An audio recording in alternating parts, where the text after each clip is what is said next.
Good morning. Good morning, Dov. I'm here. Okay, just a second. Get my Megilah open here. Okay, so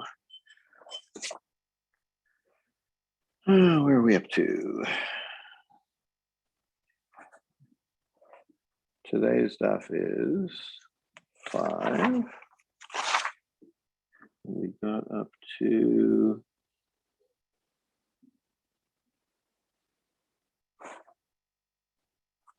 we got up to the very bottom of 4B, am I right? 1 second.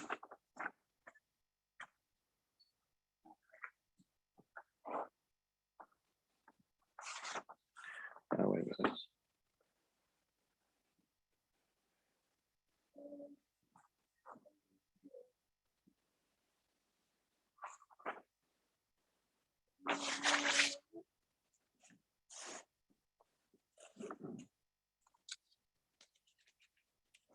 You remember where we got up to?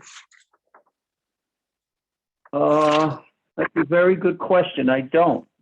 I usually mark it. Hang on a second. Let me just. Oh, thank you, Lily.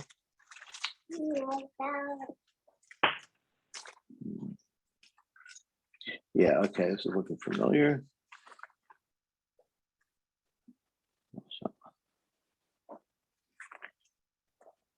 Right. So green here.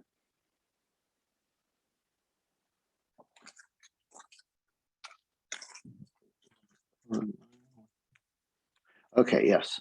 We're up to 4B towards the bottom.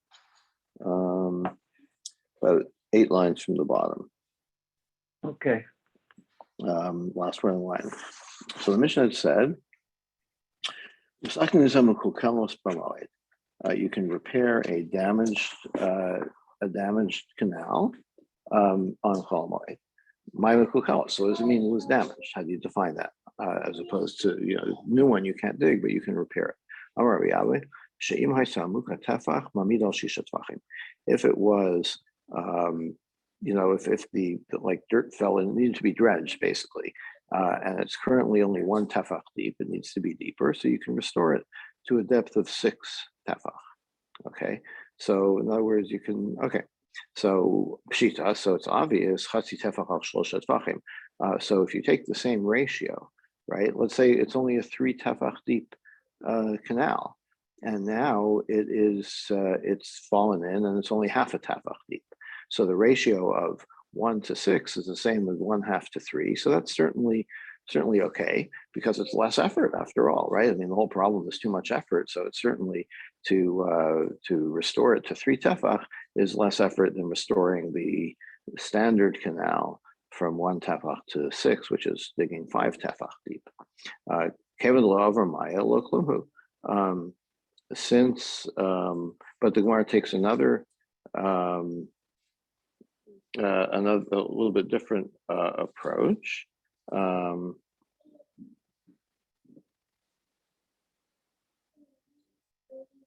No, I misspoke there. So the Gemara is saying that if you're only going to dig it from, it's now 1/2, and you're only going to dig it to 3, even though the ratio is the same, but it's not effective. Like it's not deep enough for the water to flow through it. Why not? I don't quite get it. 3 tefach seems like you could carry some water, but apparently we're taking the position that 6 tefach is the minimum for it to work well. Okay, so you would not be allowed to dig only till 6 tefach, only till 3 tefach, because all that effort is for naught. You're not even accomplishing anything. So it's just digging for no purpose. So that's not that there's no allowance for. Now, what about tfachaim al shnei masar? What if it's a 12 tefach deep canal and is now collapsed to the point where it's only 2 tefach deep? So the ratio again would be the same as 1 to 6, 2 to 12, but you have to dig a lot deeper. So this is also not permitted the katar because that's a lot more effort, right? Digging down 5 tefach is a lot easier than 11. So That's also not. But what about Tvachaim al Shiva Ma'am? Okay, what about if the original canal is 7 and it's now 2 tefach deep? So do we say, then what? Hacha chamisha kamamik, like you're only doing 5, just like in the 1 to 6 case, which is the standard for permitting it. So this 2 to 7 also involved 5, but on the other hand, so on one hand, you're digging out 5 tefach of dirt. Odilma, or maybe since you're going deeper than the minimum, which is 6, which we're taking the position of 6 tefach, that 7th one you should not be allowed to do. That's extra effort. Teku Gemara says it's not resolved. Abai permitted the people of this place, Bar Hamda, to clear out a river, to dredge a river from branches that were in it. Rabbi Yirmiyah permitted the residents of Sechavta to open up the source of a river that needed to be dredged. So there was a blockage at the, where the tributaries fed the river. Ravashi Sharul Masa Machasya Laktuchi Nahar Burnitz, and Ravashi permitted the people of Masa Machasya to excavate a sandbank that had appeared in the middle of the river Burnitz. Amar, he said, Kevan Deshasu Mine Rabim, since this is a public water drinking water source, Kirabim Dami, so that's like the needs of the public. It's not Osim Kol Sarchei Rabim. It seems like I'm not sure why he had to make that statement. It seems like that's a direct public benefit. I'm not sure what the analogy here is, but yes, drinking water is a public benefit. Okay, back to the Mishnah. The Mishnah said, "Masachnim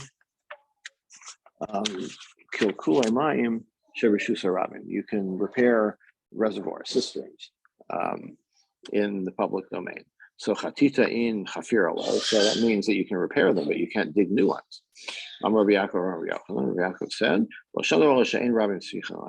yeah, you can actually dig new ones if it's not an immediate need for the public. Like, let's say, whatever, the old cistern completely collapsed, it can't be repaired, and you need to collect rainwater for drinking water for the public.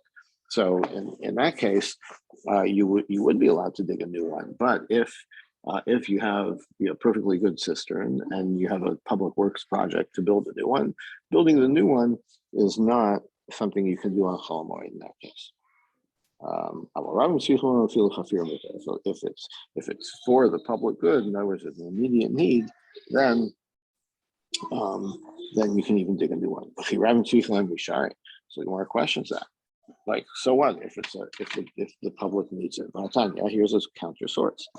You can clear out wells and caves, ditches of an individual during Chol Hamoed. And certainly, you don't need to say that a public one you can certainly clear out.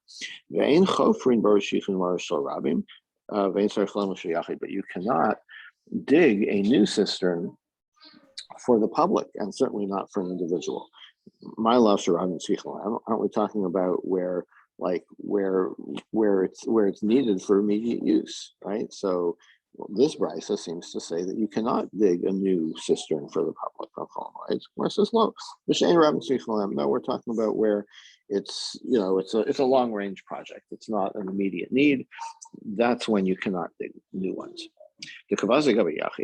So if you want to, the brisa spoke of both public and private, right? So the corresponding case about a private one, she'ein yachid tzarich lahem. So if you're saying that you can't dig a public one if it's not for immediate need, then the corresponding thing that it says, and of course it goes without saying that you can't dig a private one, that also must be referring to the same case where it's not needed.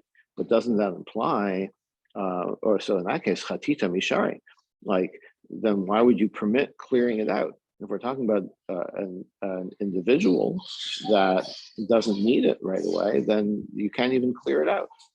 Tanya, and here's a proof for that in the Brisa. You have cisterns, wells, etc. of an individual. You can gather water there. You can direct the water there, but you can't clear it out. You can't dig it out. Below Shafin, it can, and you can't repair the plaster. Vishal Rabin, but if it's public, and then you can clear them out. Vishafin, it can, and you can repair the cracks. So,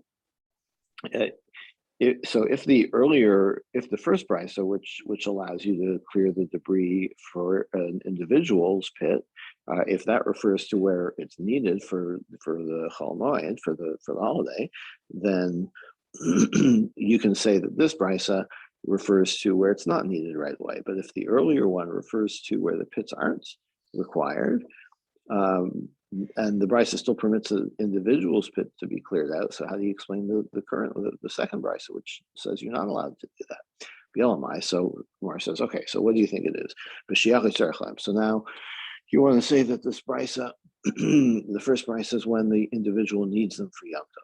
So the Kavase Gavi Rabim, so the comparable case for that's owned by that is for the public is when it's needed, right? If you're going to analogize these cases, so Chafir Miyasir. So in that case, you should be allowed to even dig a new one, according to our Mishnah. Vatanya. And we have a support for that. A individual's well, you can gather water there and you can clear them. But you can't repair them. And you can't clear something into them. You can't plaster them. But if it's public, you can dig them. So what's the story? But then, you can't resolve this. So Tartzachi. So this is how the Gemara is going to explain the first brisa. You can clear out an individual pit when he needs it for Yom Tov. And certainly that's the case for a public one. When the public needs them. Because then, and here is the kind of the emendation that makes it all make sense. Because then with the public one, unlike the private one, not only clearing but even digging a new one is permitted. And you can't dig a new well for the public if it's not needed immediately. And certainly the same applies to an individual. Because for an individual, it's not unlike the public one. It's like not only can't you dig a new one, you can't even repair one if you don't need it right away. Okay, so this all makes sense. Ravashi says, and you know what? You can see this in the language of our Mishnah as well, because the Katani, because it ends up by saying, you can do all public needs. What is all public needs? What's his rule? That would include digging a new one. Of course, it's not necessarily. Well, all could mean no, it doesn't necessarily mean that you can dig a new one for the public if it's not needed right away. What all activities comes to include is something completely different. Clearing the roads from thorns, fixing the roads and the markets, lamodos and mikvahs, to measure the mikvahs to make sure they're valid. And we can direct water into a deficient mikvah to fill it up. These are the kinds of things that the Mishnah is referring to as all things that are for the public good. And why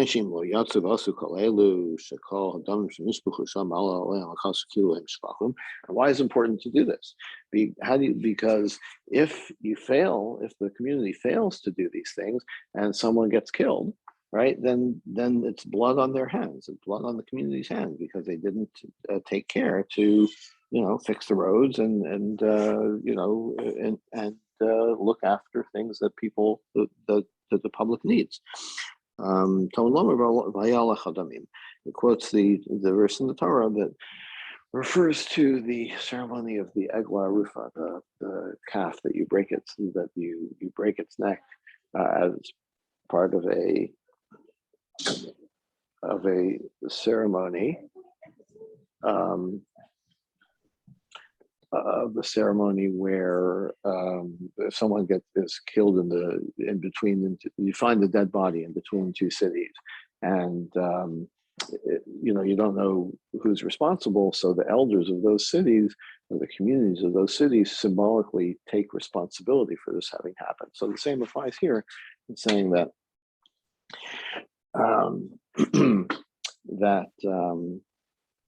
that the community has this responsibility.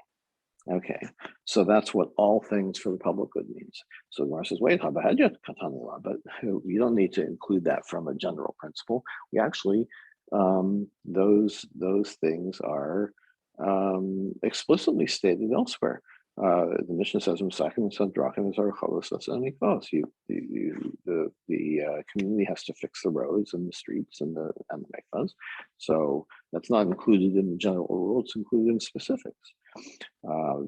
So the Gemara says, so what does kol mean? What is all of the public needs? What is that including?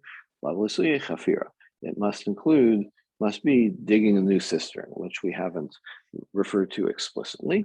And that accords with the other brisa saying that if it's for the public good, then you can even dig a new one. Okay, so our Mishnah supports that approach. Okay, moving on to the next thing. The Mishnah said you can mark graves on Chol Moed. So the purpose of marking graves is so that people know that there's an area that would make them tameh. And so this is a public good. Amar Rabbi Shimon ben Pazi. Rabbi Shimon said, Remez l'tzin koros min haTorah minayin. Where do we have a hint to this idea that you should mark the graves from the Torah?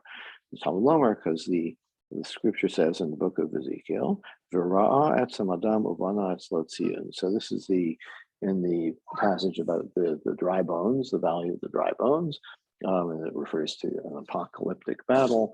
And for 7 years they'd be, marking graves after this apocalyptic battle. So, and he says, while they're cleaning up after this war, thank you, Lily. While they're cleaning up, they when they find a bone, they would mark it, right? Build a marker, like a gravestone, basically. I want to Ravina Rashi. So Ravina said, you want to say this is from the Torah, but this is from the book of Ezekiel. So where did you have this idea of a grave marker before Yecheskel came along? So Ravashi says, okay, if that's what you think, what about Rav Chiza's statement? This thing, which he was talking about, a Kohen who was not circumcised, can't, according to the book of Yecheskel, cannot perform the service in the temple, but it's not referred to in the Torah. So Rav Chizda says this is something that we don't learn from. It's not in the Torah. It is in the book of it's in the book of the prophet Ezekiel. And where is that verse? Ezekiel says, in discussing the future temple, anyone who is uncircumcised, anyone who's uncircumcised cannot serve in the temple. So what happened before that, right? Were they allowed before that? So where would you get it? Where would you have known this rule from before the Yecheskel? Excuse me 1 second. Lily, you want to put the cow in the bag? I'll do it for you. Come here. You want to sit on my lap? Sorry. Quite all right. So Ella Gemar Gemirla. So what do you have to say? That cow says you, right?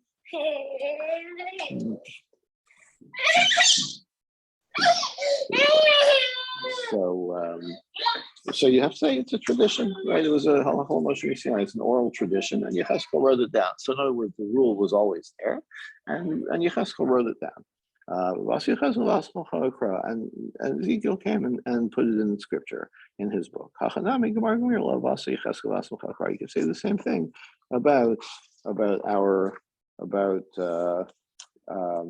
the idea of marking graves, that it's a Mosaic tradition, and it only got written down in the time of Ezekiel.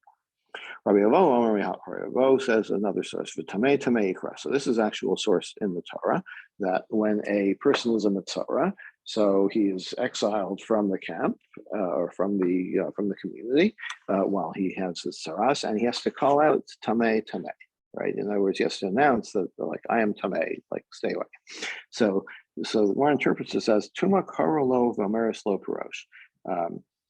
So Tamei, like, what it really means is the person should call out Tamei, and like repeating himself. But we're taking it as that Tamei is also the subject, that Tamei calls out Tamei. So that's kind of an allusion to the idea that a dead body should call out or should announce itself. I mean, obviously it's dead, but we should enable it to announce that we should enable the Tamei thing to announce that it is Tamei. That's the repetition of the word Tamei. So that's what Rabbi Yuzil says. The Tuma itself is what's calling out and saying Tamei. So Mara says, so wait, we already used this Tamei repetition for something else. We have a brisa. The Tamei Ikra, what does that mean? It teaches you that the Mitzvah has to tell everybody about his Tuma, so that people will pray for him, that he be relieved of his affliction. So that's the reason of the repeating of the word Tamei. So Gemara says in Cain, Lichtov v'Tamei Ikra. Well, that doesn't require repetition, right? You could just say v'Tamei Ikra. He should call out that he is Tamei, and then people will pray for him. Mayu Tamei. It's the repetition of the word Tamei. Shamas mitarte. That what also tells you that the Tamei thing has to announce Tamei, which is the reference to setting up markers or gravestones. Abai has a different source. You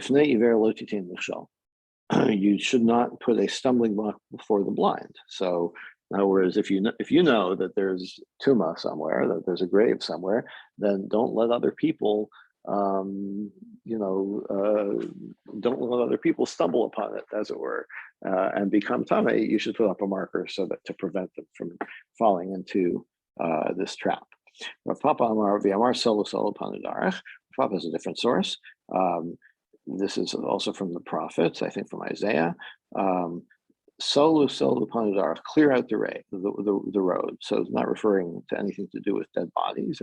It means it's dealing with salvation or returning to the land of Israel.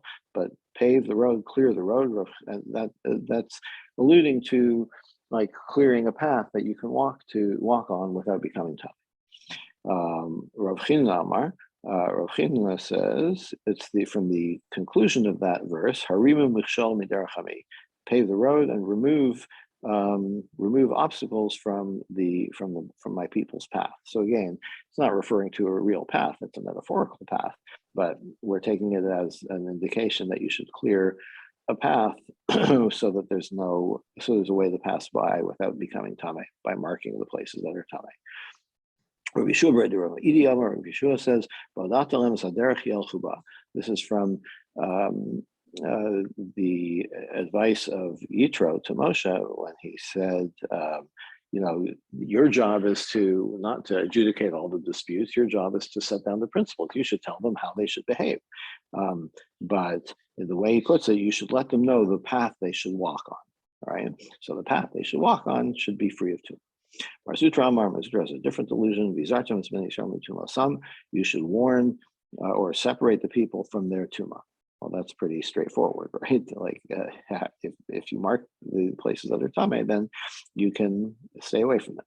Rashi says, you should keep my commandments.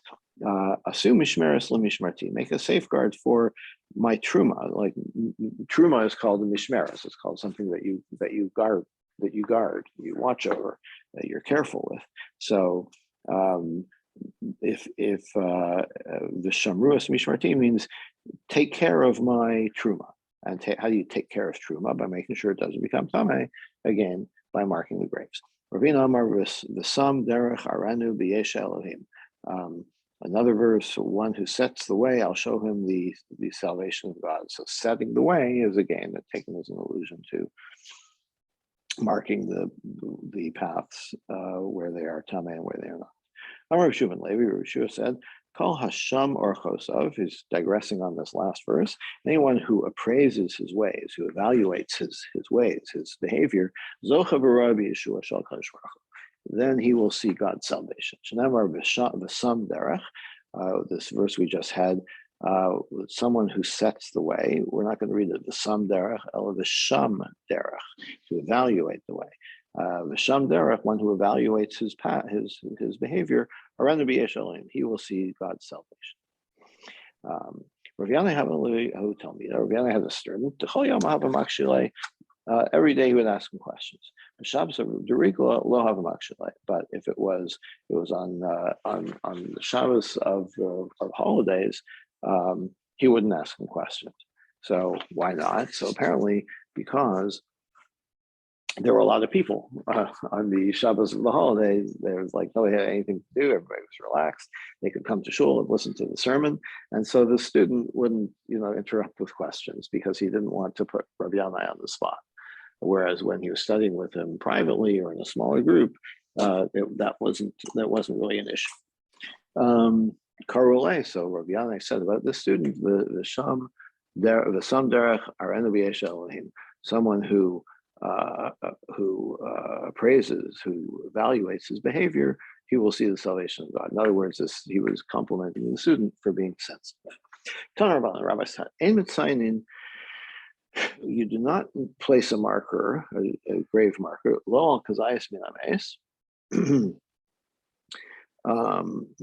not for an olive size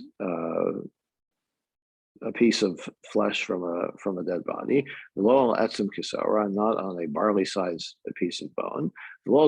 So these are the minimum amounts of something that make you tameh. So if it's the bare minimum, we're saying you do not need to set up a marker saying that there's something that makes you tameh here. We'll see why in a minute.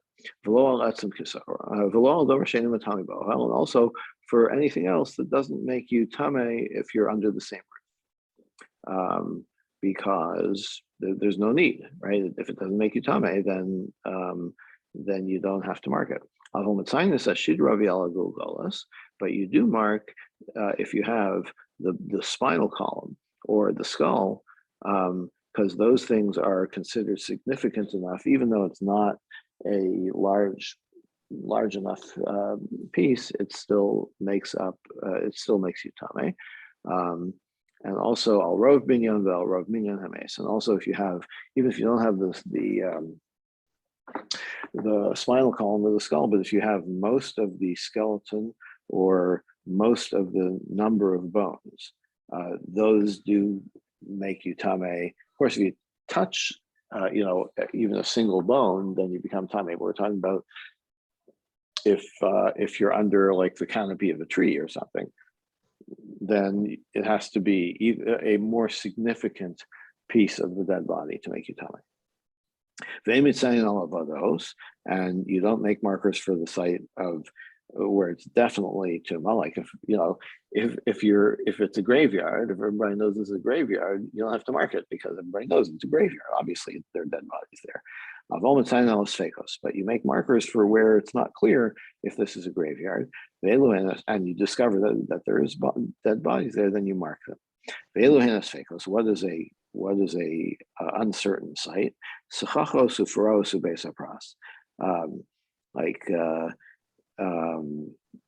Places where there's tree canopies or something sticks out, like a rock sticks out over over a road. So like this apparently is considered a good place to bury somebody, right? If something that's a little bit sheltered, right? So it's under a tree or it's under a rock. So that would be, so if you think that maybe there is a dead body buried there, you should mark it, okay? But if it's just a random field, then you have to have something more definite. And besa pras, and a field where you know that a grave was plowed over. So then this is a category where you're afraid that somewhere in the field there was a grave or there was a dead body and it got plowed. So now you're afraid that the pieces of the dead body, of the bones or whatever, got spread out over the field. So that's called the besa pras. And we'll see that there's two different kinds. We'll get to that in a minute. You don't put the marker directly on the place that's tameh, because you don't. If somebody's carrying something that's tahor and he doesn't want it to become tameh, and he gets to the marker, by the time he gets to the marker, he's already encroached on the area where the dead body is, right? Like if the dead body, if the marker is in the middle of an area, then by the time you get close enough and realize it's there, it's too late, right? So you don't put it there. You put it around the border of the marker, around the border of the location. But don't make the border too wide. Why? Because you don't want it, like in the land of Israel, you don't want to reduce the space in which people can use, right? So like be exact, right? Just mark the borders of the area which is forbidden and leave anything that is permitted or that is not tameh, leave that outside of the market. Okay, so let's examine this brisa. Because wait a minute. So we said if you have exactly a piece of flesh that's exactly the volume of an olive, right? So that is, you don't have to mark that, but why not? That's exactly the measure. That's the minimum measure that makes you tameh. So why would you not mark that? We have a Mishnah. This is what makes you tameh under a roof, under a canopy, because one of the things is an olive's volume of flesh. Papa says, now we're talking about an exact, the precise amount of that is equivalent to an olive. Because it's quickly going to decompose, and it will become less than an olive. And then, so even though the marker is correct now, but by next week, the marker is going to be marking an area that doesn't make you tameh because the amount of flesh has decomposed and it's less than an olive volume. And so muta of yisrufal of truma of akashin lefisha. So you have to make a judgment call. It's like now it needs a marker, but later it won't need a marker. So what do? Do you put a marker there or not? So the Gemara says it's better to not put the marker. So this week, when it still makes you tameh, so yeah, sure, it might happen that somebody will carry truma there, and the truma will have to be burned. But I'll use for all of the elam. But the flip side of that is you put the marker there. After a week, it's really not making anything tameh, and yet the marker is still there, right? So that means that anybody who wanders there with truma, what are they going to do with the truma? They're going to burn it. But really, it wasn't necessary because after a certain period of time, when the flesh is decomposed, it's no longer makes anything tameh, right? So you have to make the judgment call. It's better that to take the risk of having some truma burned for a short time rather than taking the risk of later on having much more time for that truma will be burned incorrectly. Continuing on in that brisa, what we said, what is a questionable tuma, like places where there's canopies, branch canopies, or rocks that stick out, that make a covered area, and a besa pras. Schachos ilan hamesach haaretz. What is a canopy? It means the canopy of a tree. Puros, and what are protrusions? Avanim puros, rocks that stick out and cover an area. Besa pras, and what's the besa pras? Kedetnan. Hachorish is a kever, hareosa besa pras. Somebody who plows a grave, he makes a that is called the besa pras. The kamoosa. How much of the field is considered besa pras? Like, if you're plowing all day, like if you went over a grave, like how much area around it is considered this besa pras that's possibly tame maloma a furrow's length, which is 100 amma. Okay. The besa pras being the tame go up. So now the Gemara says, wait. So you want to tell me that this besa pras, this plowed field where there was a dead body in it, does that really make a person tame if he's under the canopy, if he's under the same roof as it, under the canopy? Says, if you need to cross one of these fields, so what you do is you take a bellows or something and you blow things aside in front of you so that any pieces of bone that would have made you tame would be pushed aside by blowing the air around it. So you can walk through it that way.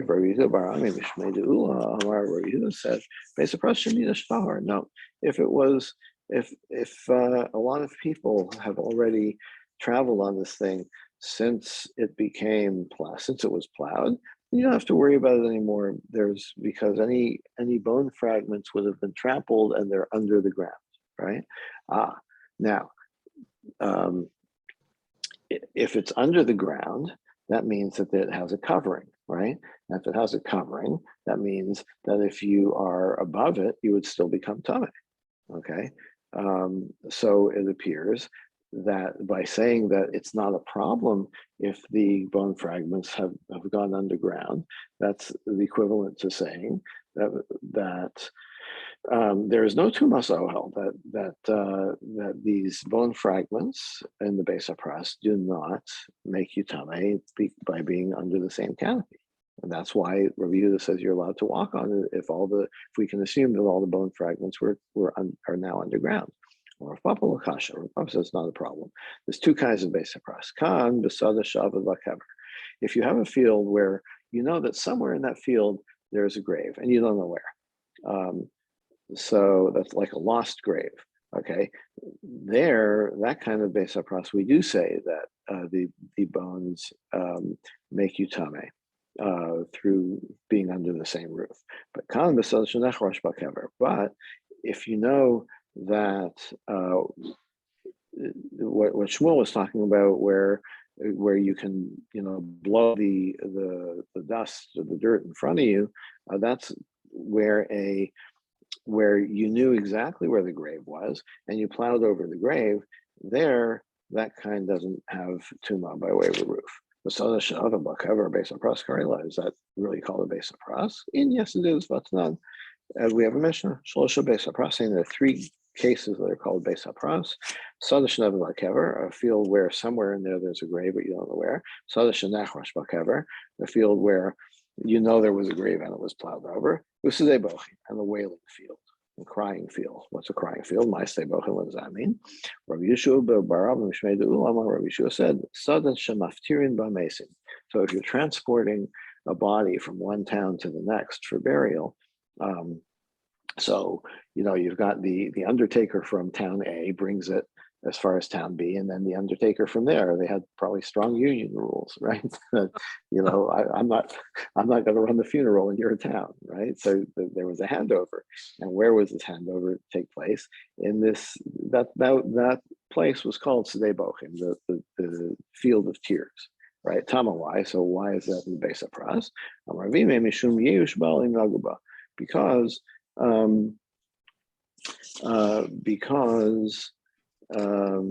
Because people kind of give up on that space. In other words, this could have been a private field, but since that became the place where that became a place where these handovers took place. So the rabbis wanted to make sure that it remained available, right? Even so therefore they said that therefore they gave it the status of a Beis HaPras. In other words, that you could become Tomei by going in there, so that anybody who felt they had a claim to that land wouldn't be so interested anymore. So it was a form of eminent domain, basically. That they said that this transfer field became a Beis HaPras, so that to lessen the kind of interest of whoever might have had an ownership claim to it. Okay, so now the Gemara asks, 1 second.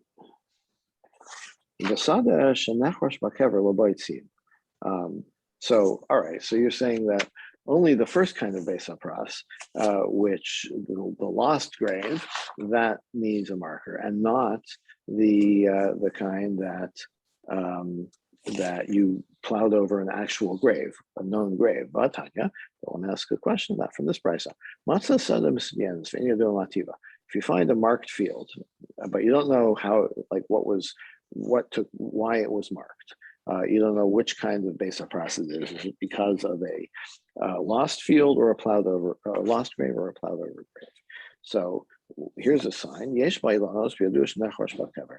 there are trees in the field, so then you can figure that a grave was plowed over, because that's a place where people, as we said before, they like to bury people under trees.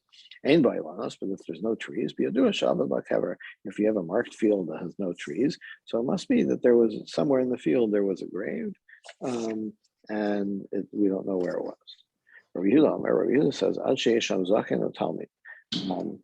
Rabbi Yehuda says that you have to figure that there's an intact grave in the field, unless there's somebody, a scholar, a rabbi who knows, what the story was, that it was plowed.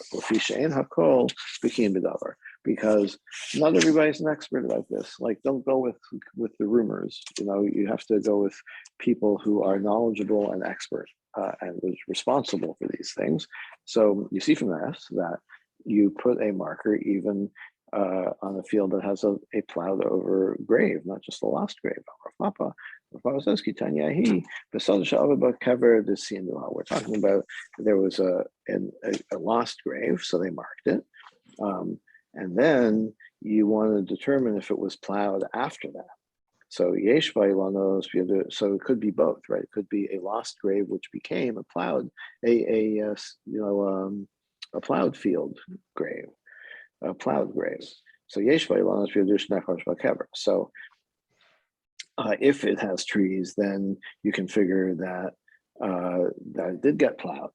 And by Lonos, if there's no trees, it must be just a lost field, not a plowed field. Well, there's not trees everywhere. Maybe there's trees around the perimeter. Sorry, the other way around. Maybe there are trees in the middle of the field, but the grave was in the perimeter where there are no trees. So maybe that area of the grave wasn't plowed. So it says we're talking about where the trees are on the perimeter of the field. So that must be the case too. So then the Gemara says, right, you can ask the reverse question. so the trees are around the perimeter, but maybe the lost grave was in the middle. So we must be talking about a case where the trees are distributed equally over the field. Then you can use the trees as an indication that there was that their grave was plowed over subsequently. People are saying, or you could say, you could say that, look, we know that the marker has to be close to the actual place that's Tami Eretz Yisrael. So since the marker is found near the trees, you can be sure that the grave was plowed over. Okay, and finally, Rabbi Yehuda Rabbi Yehuda had said that you have to go by the word of an expert, right, of a rabbi, because not everybody pays that much careful attention to this and knows the rules. Rabbi Shmamina. So this teaches us. if you have a Torah scholar in the city, call Megilah D'Masa Ranya. He's responsible for everything that goes on there, right? This is an important lesson for rabbis, I guess. Yeah. Easy for me to say, but being a rabbi carries with it the responsibility that you have to look after your community. Correct. So, like I say, easy for me to say, but it seems to be an important note for rabbis. Okay, we'll stop here for today and pick up tomorrow. Thank you. Thank you, Doug. All right, Good have a day. good day. You too. Bye.